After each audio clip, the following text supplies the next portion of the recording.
Sometimes a buyer will propose an earnout in connection with the purchase price arrangements in a transaction. An earnout is just a form of contingent consideration that'll come in later based on the performance of the business after the transaction closes. And often a seller will ask me whether that's a good idea or a bad idea.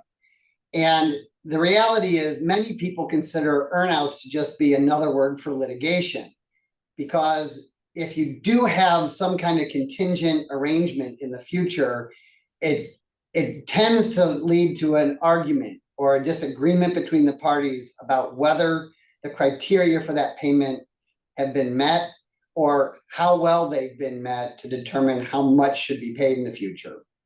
However, I will say in many economic environments, earnouts can really help bridge the divide between a buyer's understanding of the value of a business and a seller's understanding. And so crafted carefully, they can be very helpful in helping to get a transaction concluded when otherwise the parties wouldn't be able to reach a deal. The key consideration here is in choosing the criteria that are not really capable of manipulation by either party.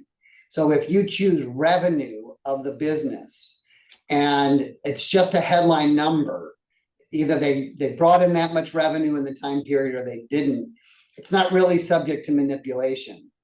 But if you choose, say, earnings or EBITDA, that figure is highly susceptible to manipulation. And as a result, if you get into a situation where you're going to have an earnout, it behooves both parties to choose criteria that neither side can really mess around with, and instead they'll get what they thought they were going to.